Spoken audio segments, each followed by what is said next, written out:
Hi again, welcome to lesson 9, the last lesson for monophthongs. That means the individual sounds for vowels. Although this sound is not that difficult to produce, it causes a lot of confusion because it varies a lot. Prepare yourself for this journey. Before you watch this video, I highly recommend that you pay attention to the previous sounds. The watch list is in the description. Now, on your screen you have some words that may seem very easy to pronounce. Have a try and get ready to discover the truth. Nice. Now let's go to the point. This is the symbol used in the International Phonetic Alphabet, IPA, to represent the Schwa sound. This sound is a very common vowel sound in English, and it is often described as neutral or unstressed. It is typically found in unstressed syllables and can be pronounced as a short U sound. Here we have a little history so you can understand better this sound. As I told you before, this is the only sound that has a name by its own. The term Schwa comes from the Hebrew language and originally referred to a vowel sound that is similar to the English Schwa sound. The word Schwa literally means emptiness or nothing, which refers to the idea that the Schwa sound is often very short and weak and can be almost imperceptible. In linguistic literature, the Schwa sound is often described as a neutral vowel because it does not carry much stress or emphasis and can therefore sound like a weak or empty vowel. The symbol for the Schwa sound was first used in the 19th century by the Danish linguist Otto Jespersen, who based it on the inverted symbol E used in some medieval manuscripts to indicate an unstressed syllable. Today, the Schwa sound and its symbol are widely used in phonetics and phonology to represent this common and important vowel sound. Schwa is by far one of the most important sounds. Let's see why. Frequency. The Schwa sound is the most common vowel sound in English and appears in many unstressed syllables. By mastering the Schwa sound, you can improve your ability to recognize and produce this common sound, which will make your English pronunciation sound more natural and fluent. Spelling. Many English words are spelled with letters that correspond to the Schwa sound. Such letters as A in the word sofa or letter E in the word bottle. By understanding how to pronounce the Schwa sound, you can improve your ability to correctly read and spell words in English.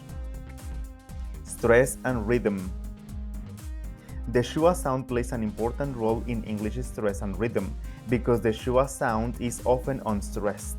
It can help you create a rhythmic pattern in spoken English that sounds natural and fluent. Finally, we have minimal pairs. The Schwa sound can also distinguish between different words that have similar spelling or pronunciations, known as minimal pairs. For example, the words photograph and photographer are distinguished by the presence or absence of the Schwa sound in the second syllable. These are the main reasons. However, the benefits to master this sound is beyond this short video, so this is a very important sound for you to master. Let's go to the easiest sound to produce. Take your mirror. Now, step number 1, close your mouth. Step number 2, start with a relaxed and neutral mouth position, with your lips slightly apart and your tongue resting in the middle of your mouth.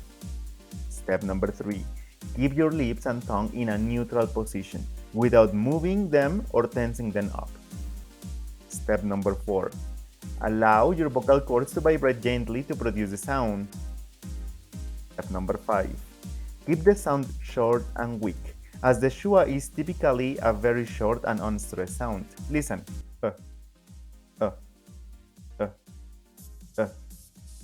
As you can see, the sound is really easy to produce, but the problem with the Schwa is not the sound isolated, but the sound in combination with other sounds is quite challenging for non-native speakers. Here you have a revealing example. On your screen you have an easy word. If you don't know how Schwa works, you may pronounce amazing, but if you pay attention to the first letter, you will recognize the unstressed sound, and the right pronunciation is amazing, not amazing. So if you are mispronouncing, the first letter would sound as an A, amazing, which is incorrect. So listen again.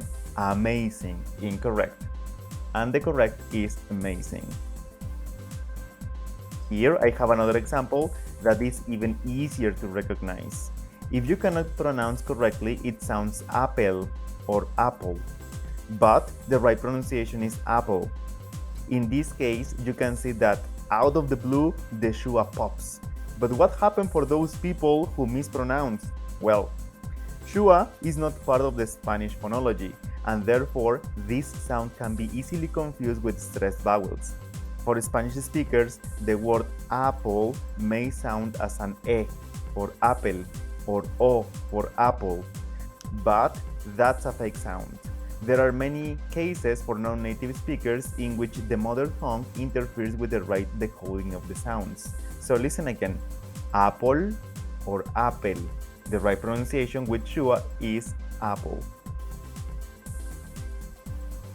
For Schwa sound, we don't have a specific spelling, but we can identify the sound where we have unstressed syllable. Pay attention to the words on the screen and see how syllables are identified. The big dot in this case is the stressed syllable, and the small dot is unstressed. You can see that all small dots have Schwa. Besides, if you look for the words in a dictionary, you may see that small dot that is flashing. That is the stressed syllable, and you can recognize that those are true vowels. Another way to find Schwa is by weak forms. We will cover this topic further since this topic is more advanced, and we have to cover weak forms and vowel reduction, but here you have some example of weak forms, so we can have at least an idea of how this happens. On your screen, you can see the right forms, or the strong forms, and now you can see the weak forms. In this case, you can see how the sound changes. As I told you before, this is an advanced topic we will cover it later on. Here you have 5 sentences to practice Schwa. Try yourself to identify the unstressed syllable or the weak form. Excellent. Now you have the sound identified.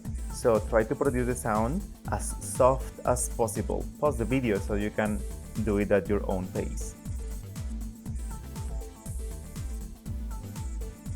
Finally, here you have the Kahoot practice for this sound.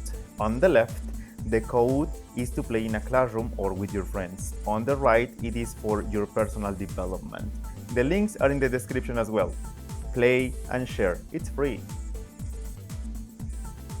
And this is the end for this lesson, and so we have finished the vowel section. Next, we start with diphthongs before we move to the consonant sounds. If you have any questions, let me know in the comments. Certified English, English for your goals.